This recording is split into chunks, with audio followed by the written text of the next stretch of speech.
Ens trobem davant per davant del massís del Montgrí, tot ell roca calcària.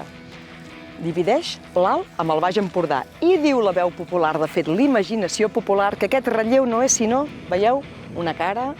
unes mans reposant sobre el pit amb un anell ben gros, que seria el castell, i una panxota que es correspondrien a un bisbe, estirat, esclar, i que té els peus que li surten al capdavall de tot, arribant a la Mediterrània, a les Illes Medes.